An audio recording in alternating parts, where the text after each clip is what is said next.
everyone. Welcome to this week's episode and our second solo deep dive into a topic that's trending and one you should care about. I actually had a different episode planned for today and was even within a few hours of recording it, but then I watched opening night for the Major League Baseball on Netflix last week. And for anyone that didn't know, or maybe wasn't tracking, this was the very first game of the 2026 baseball season. We've had spring training games, yes, but this kicks it all off. And if you didn't watch it, let me set the stage real quick. It was the New York Yankees facing the San Francisco Giants. It was a home game for the Giants in Oracle Park. It was a typical San Francisco day, a bit on the cool side. I think temps were in the mid-50s and cloudy. But the game started at 5 p.m. California time.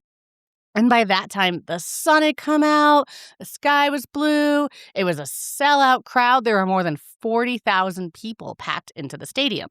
Like a lot of people, I tuned in at home shortly after the game began, and almost immediately, I was thrown out of the experience. The center camera, which is, if you watch a baseball game, that standard camera view you see in a game where you have the pitcher on the mound and you're looking toward the batter, you can see the catcher and the ump, that classic view you see, that center camera was strange. It almost looked hazy and foggy. The picture wasn't clear. And my very first thought was that San Francisco was having an exceptionally foggy day. That's not unusual for that city. I even thought that as much as I love baseball, if it was that foggy and misty, it was probably cold and not the best ballpark day. And I was pretty excited to be watching from my home and not inside the stadium. And then about 5 minutes in, a different camera angle came up on the screen. I don't really remember which one it was, but this one showed the view and it was crystal clear. The whole picture was vibrant. You could see the bright green of the outfield and you could see the brown dirt, which was still pretty much untouched because it was still the first inning. And the sun was shining on the water behind the stadium and the bay. It was different shades of black and blue. You could see different colored orange and white and black and blue hats in the audience. You could see tens of bright red kayaks all focused in one area, people in bright yellow life jackets.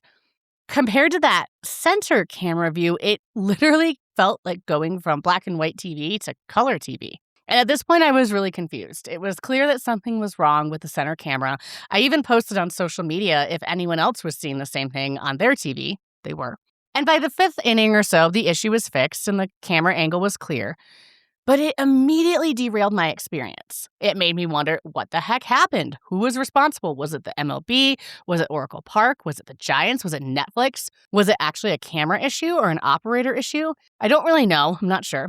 But instead of uniting fans on what could have been a really exciting night, the kickoff of baseball, it drove fans to complain about the game on Netflix. They complained about the MLB. Why can't we just watch a good game anymore? This game sucks, and it wasn't just because it was the Yankees or the Giants. This frustration isn't new. It's definitely not unique to the MLB. Each of the four major leagues in America, the National Football League, Major League Baseball, the National Basketball Association, and the National Hockey League, they have struck major media deals with cable companies and streaming services over the last decade. And on average, you have to have 5 different subscriptions to catch games. And it got me thinking about how hard is it to actually watch sports today compared to when I was growing up? And why? Why are all these sports spread across all these channels and services?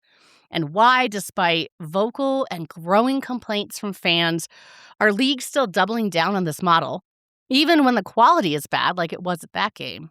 And after all of that, what? What does this all mean for us as fans? Is there an end in sight? Are we just resigned to watching bad games with bad cameras? Are the costs just going to keep rising? Am I going to always have to catch games on Netflix now? Are the leagues just greedy and want as much money as possible? Or is there something bigger going on here? So as I did some research, the answer to all of those is yes. And on this episode, we're going to look at all of those questions. These are the sports streaming wars, why they're happening, what they want, and what it means for us as fans.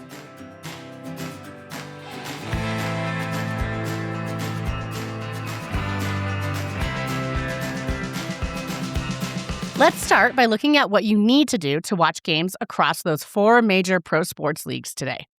And caveat, these next few minutes are going to be really numbers heavy, but stick with me. You're going to need these numbers to understand what's really going on in this industry. To start, like I said, all 4 of the leagues have deals with streaming platforms. The NBA is in the first season of an 11-year deal where national games are shown on Peacock, NBC, ESPN, ABC, Amazon Prime, and the NBA's own streaming service called NBA League Pass. The NBA also uses a variety of local networks that fall under regional sports networks, or RSNs. Major League Baseball has agreed to 3-year deals with Netflix and Peacock that begin this 2026 season. You can also find Major League games on NBC, Fox Sports, and FS1, Apple TV, TBS, and the MLB's own streaming service called MLB TV, which is now run through ESPN. NHL regular season games are being broadcast across the ABC, ESPN, ESPN Plus, ESPN Unlimited, Hulu, and TNT Sports.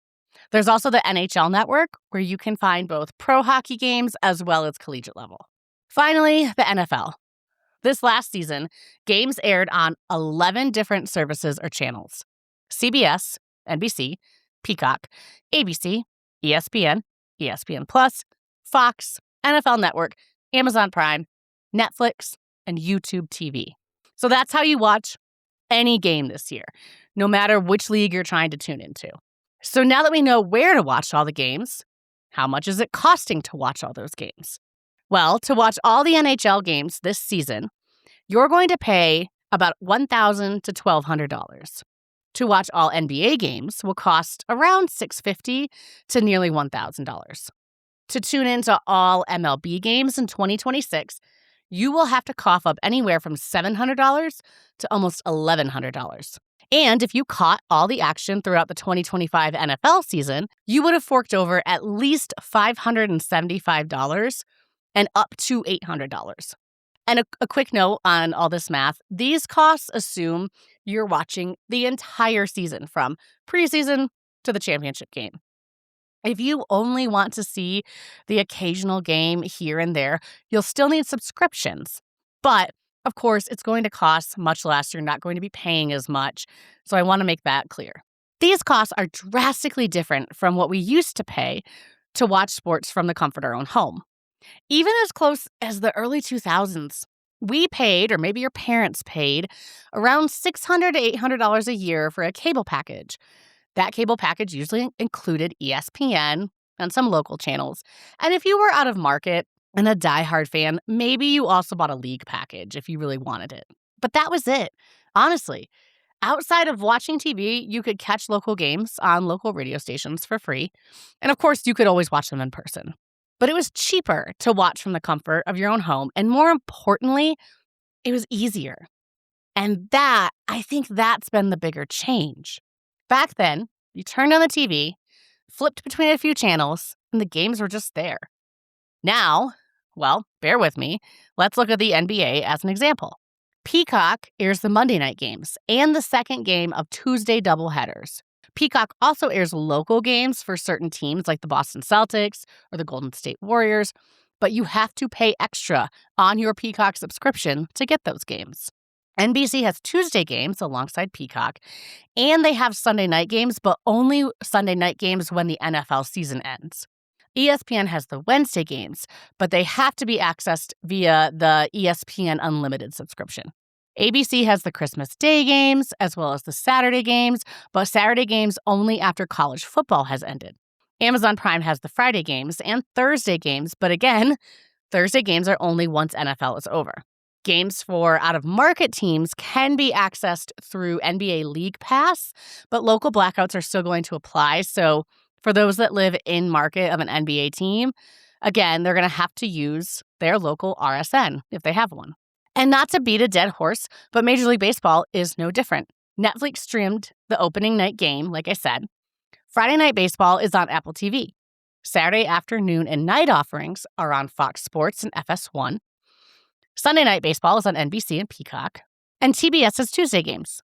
Fox Sports and FS1 have the All-Star Game in July, but NBC and Peacock have the Home Run Derby and the Field of Dreams game in August. NBC and Peacock will also have all 4 Wild Card Series games in the playoffs, while Fox Sports and FS1 will have a league championship game and the World Series. And of course, there's the MLB TV app through ESPN, which has almost every game, but there's still blackouts. And it has options to get your favorite team's games, but at an additional cost. So watching games isn't just about paying more money now. It feels so much different than even 20 years ago. It was simpler back then to watch sports. Fans were primarily local, and more importantly, they could be more passive in their consumption and still get a very similar experience as that of an active fan. They didn't have to spend the time, they didn't have to spend the amounts of money that diehard fans did to get a similar experience. And that right there was both the problem and the opportunity. And the leagues and media companies saw it at the same time.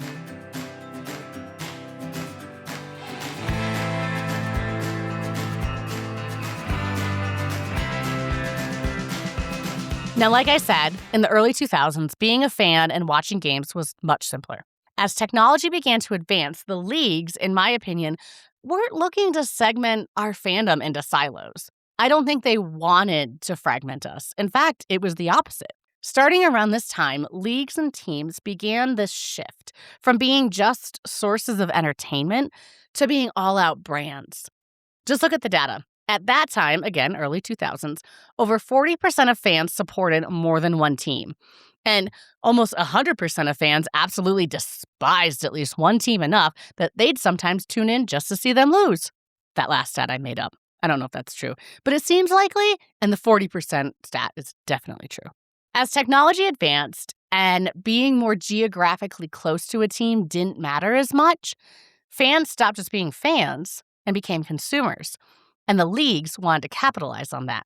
Think of this example. Growing up in the 80s and 90s, if my family was on the road during a Lions football game, my dad could still be a fan by listening to the game on radio for free while we were driving. But sometimes he'd also want to listen to the Packers-Bears game or the Vikings-Packers or any of the other NFC North matchups.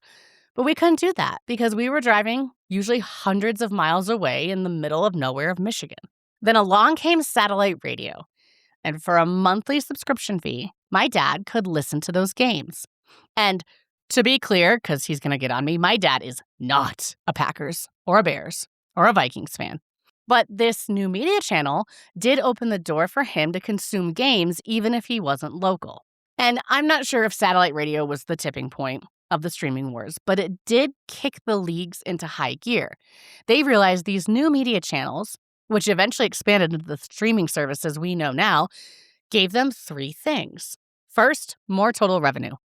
By tapping into multiple partners and splitting the broadcast rights across them, the leagues are able to sell the same product multiple times. Different nights, different packages, different audiences. Second, it gave more global reach. Satellite radio, apps, streaming services like Netflix and Amazon and Apple, they're not just U.S. broadcasters. They're global distribution machines. The NFL especially has leaned heavily into international expansion. And while they've been holding more physical games in international locations, they've been tapping into those global audiences through broadcast for over a decade. So streaming has really turned these domestic leagues into global products. And third, more data. And I think this one matters more than people realize. When games were broadcast on just TV, the leagues got limited numbers. They knew how many people watched the game and maybe a few other stats, but that was really it. Streaming tells them who watched, how long they watched, what did they click next, when did they drop off. But they also get so much more. They get email addresses, gender, age, whether that person watches more on demand or live, geographic data, performance metrics of the devices fans are using. Are certain devices buffering more than others? They get consumption preferences. What do these people watch before or after a game? Is it still sports related? Is it a documentary? That's not viewership. That's behavior. And when the leagues know more about your behavior as a fan, they can market to you better. Your behaviors drive their billion-dollar decisions. So they want that data to be as precise as possible. when they cut the check for the amount of money that they do with these services. Now, let's flip it to the media companies. Why are they doing this? What do they get from partnering with the leagues? Well, sports, and especially live sports, solve their biggest problem: retention. Netflix and Hulu, they don't need you to sign up. They need you to stay, because that gives them stable, recurring revenue, and it prevents you from going over to their competitors. Retaining users also lowers the marketing costs that these companies need to spend to reacquire a customer that left and they want back. So Amazon doesn't need you to browse. They need you to come back every Thursday to watch a football game. How do they do that? A single live moment in time. And sports are one of the last things we still watch live. Live equals predictable engagement, which equals recurring revenue. Now, here's the interesting part. Yes, the leagues are getting what they want, and the stream services are getting what they want. But the leagues and the services are frenemies. What do I mean by this? So, of course, partnering together brings benefits to both sides. The leagues get these multi-billion-dollar deals they can't get elsewhere. And the streaming services get access to more audiences and subscribers than they would if they didn't offer these games. But as markets shift and change, those deals pit the four leagues directly against each other. Let's look at an example that's coming out right now as we speak. Back in 2021, the NFL signed an 11-year, $111 billion media rights deal with multiple partners, including Amazon, CBS, ESPN, Fox, and NBC. And in return, all of those channels were allowed to distribute the games across their platforms. It was set in stone. This deal was solidified until 2032. And yet, just in the last few days, reports are coming out that the NFL wants to blow up that deal and blow it up now. Why? Because the NFL just watched the NBA secure a $76 billion 11-year media rights deal with ESPN, ABC, NBC, Peacock, and Amazon Prime. So some of the same deals that they have, the NFL, with the same streaming services. And on paper, $111 billion is more than $76 billion. So you might be thinking, why does the NFL care? There is a metric that keeps NFL executives awake at night, and it's the cost per viewer hour. Basically, how much revenue does a league bring in for every hour of content that you or I watch on these services? According to Guggenheim Securities, with this deal, the NBA is now getting about $3.55 per viewer hour. The NFL, last season in 2025, they got roughly $1.20 for viewer hour. So think about that. The NFL accounts for 93 of the top 100 broadcasts in America. They brought 124 million people to watch the Super Bowl this past year. They own our attention, hands down, the NFL. Yet they are being valued at almost a third of what the NBA gets per hour of our time. In other words, the NFL feels like they're being punished for being popular, and they're pissed. The word in the industry is that the NFL is specifically irritated with NBC because NBC right now is paying more annually for its new Sunday night basketball package than it pays for Sunday night football. So the NFL wants out. They want more money. They saw the NBA got more money. Frankly, they think they're better than the NBA. So they're trying to use a change of control clause. And ironically, while they're irked with NBC, they're aiming that change of control clause at CBS because of the recent leadership changes over there. The NFL is telling CBS that if they want to keep the AFC games this upcoming season, they have to pay a few extra $1 billion a year starting this September. So the NFL isn't waiting around to raise their costs per viewer. They know that the streaming bubble is peaking right now. And if they wait until their contract allowed them to push back, which would be in 2029, something new may have come along to capture our attention, and it wouldn't matter. There's also one final component to this too.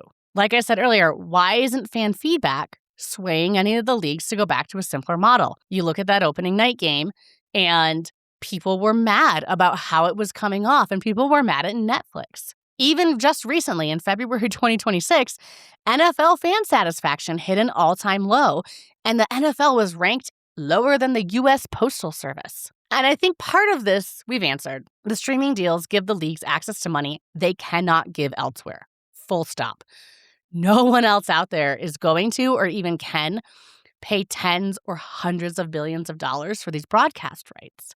But it is also because of what's known in business school as the rule of thirds. In almost any major strategy or decision, your audience is made up of three types of people. 1/3 who are all in, 1/3 who are never going to buy in or will buy in very little, and a middle third that can go either way. The leagues understand this perfectly.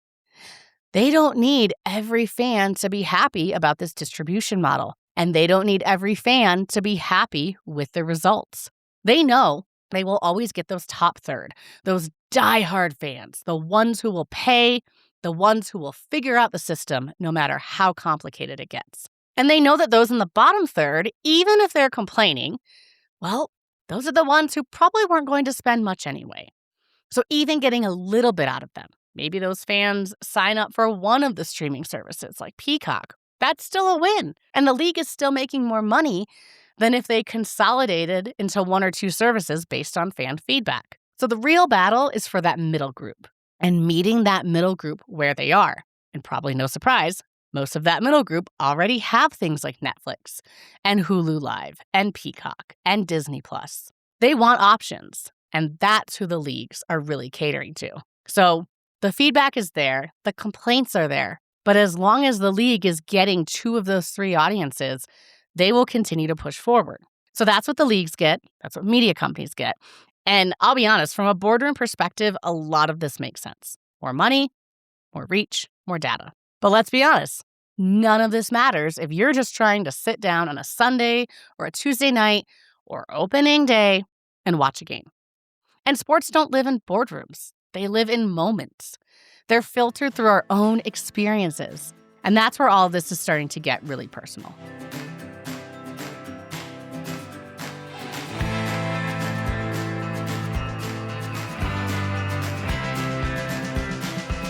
So if we go back to the three questions I had during opening night, we've tallied up how hard it is to watch sports today and why they're spread across so many channels and why the leagues love this model. But what does it mean for all of us as fans? Like I said in the beginning, is there an end in sight? Are the leagues doing this to milk us of all of our money? Or is there something bigger happening? I'll start with maybe the obvious. I'm sorry to say, no. I don't think there's an end in sight. These models may shift and change as new technologies come out, new streaming services come out, but we're not going back to how it was 25 years ago. It also means we're entering this era of the boutique fan. You can no longer just turn on the TV. You have to be a strategist. Watching your favorite team now demands effort. On the flip side, it means the ability to personalize your experience as a fan has never been greater. Different broadcasts, different features, different tiers of access, different interactivity with the games. We're heading toward a world where two fans can watch the same game and have a completely different experience. I actually think we're not just going to see streaming services contribute to this, but actual hardware will start to play a role. I think TVs will start to come with certain features exclusive to it, and it will allow you to alter how you view a game. The good news is, for those that really just hate this, there are people in high places that are listening. The FCC just finished seeking public comment on this shift of sports from broadcast to streaming. Their inquiry especially focused on consumer costs, the inconvenience of multiple subscriptions, and how this fragmentation is impacting local broadcast stations. And I think that's great because accountability is always a good thing. And if acts like this are what it takes for the leagues to put a line in the sand of how far they will go before they lose the spirit of these games, then keep it up. And to be fair, again, this shift isn't all bad. I want to be really clear on that. In a lot of ways, sports are more accessible than they have ever been. You can watch games on your phone or on a plane. Out-of-market access is far better than it used to be. And for a lot of fans, even with all of those subscriptions and all of the bouncing around, it is still cheaper to buy those than to go to a live game. The average NFL ticket now is over $100. I just bought tickets to a Colorado Rockies game, and that was over $200. You add parking and food and, everything else that you do for a game, and I'll probably come out to a few hundred just for one game. So for some fans, streaming is the ultimate solution because they can watch so many games while being budget conscious. And streaming is how the leagues keep us connected to our teams without needing us in the building. But even with that, the streaming services, like we said, they're not perfect. And for the foreseeable future, I think we as fans are going to have to pay the price. Let's go back to that opening night game on Netflix. In addition to the bad center camera angles, fans reported buffering issues and critiques of the broadcasters. I think one of my favorite ones was how the Netflix broadcasters sounded really annoyed that there was a baseball game going on while they were all trying to chat to each other. Netflix even missed showing live the very first use in a big league game of the robot umpire, the automated ball strike system. They were on a commercial break when it happened, or at least they were on my TV. And when viewers came back to the game, it was only mentioned in passing that the ABS had just been used for the first time. That was a big deal, and Netflix missed it. All of this, good and bad, means the entire experience of being a fan is changing. And even more so, how we feel when we participate in games is changing. As for if this is just all about money for the leagues, I think we've covered that. It is. But there are other things at play too. The first is that all four leagues want to attract younger audiences. The average age of a baseball fan in the MLB is 54 years old. The average age of an NFL fan is 52. In the NHL, it's 51, and the NBA, it's 50. In fact, the only major sport that has an average age below 50 is Major League Soccer, but it's close. The average age of a soccer fan is 49. Age has become a really big concern in sports the last 10 years because it plays directly into revenue streams, ticket purchases, viewership trends, app engagements. Like I said earlier, the leagues want to meet fans in that middle third group where they are, but more specifically, they want to meet younger fans where they are. And that focus, that strategy is working. The average age of an MLB TV viewer is 44 years old, 10 years younger than the overall average baseball fan age. But only 18% of those between the ages of 14 and 29 have ever attended a live sporting event in the last year. And 33% say they don't watch live sports at all. Instead, they prefer to watch highlights over the entire game. And that's an inflection point for the industry. It's one that can have huge impact on how these games are played in the future if it's not addressed. If you can't get those younger viewers in, how we all watch sports is going to look very different in 10 to 20 years. Which leads to the second thing at play, diversification. These leagues want to be around for another 100 years. So if one partner struggles, like the regional sports networks have, the leagues aren't exposed in the same way. They've now spread the risk across multiple platforms. So this isn't just greed, it's insulation. Who knows if Disney Plus or Peacock will be around in 10 years? It's not out of the realm of possibility that the media landscape will change and a few of the streaming services won't keep up. So this strategy of many channels, it may cost us as fans more money, but it does actually benefit us. It preserves our ability to interact with these teams for decades to come, even if, one muscle atrophies or one streaming service goes away. But there's one factor that I think is driving the leagues to continue to partner with these streaming models despite fan feedback, despite its imperfections, and it's this: leverage. The NFL wanting an 18th game in the regular season is the clearest example. Team owners want that extra game. The more games they play, the more inventory they have, and the more inventory, the more money that comes in. But players and the NFL Players Association, they have been loudly and adamantly against adding an 18th game. Their arguments are it can lead to more injuries, it increases recovery time, and that an extra game mainly serves to increase revenue for team owners, but player compensation is probably going to stay the same. This creates an impasse, and team owners and the league can't just add games without justification. These media deals create that justification. The streaming services want more events, especially if they're going to get the exclusive rights to them, and they are willing to pay hefty amounts for those rights. So the team owners argue that the increased revenue that could come from these media deals for an extra game could increase salary caps. They could keep players and partners financially satisfied. And it's not just the NFL, I'll call out. The NBA is pushing toward more in-season tournaments and more expanded global games. The MLB wants more national windows. And the NHL is leaning more into these outdoor games that you're seeing and event-based programming. So yes, These are decisions about money and longevity and leverage. But when you zoom out past the subscriptions and platforms, you start to realize this isn't about streaming. It's about something bigger. It's about the relationship between the leagues and their fans and how that relationship is changing. So in case I haven't beat a dead horse, the era of passive fandom is over. You can't just turn on the TV anymore and stumble into a game. You have to know where it is, how to get it, and what you're willing to pay for it. You've gone from being a fan to being a manager of your own experience. The definition of access has also changed because technically we do have more access than ever before. But access doesn't always mean ease, and it doesn't always mean consistency.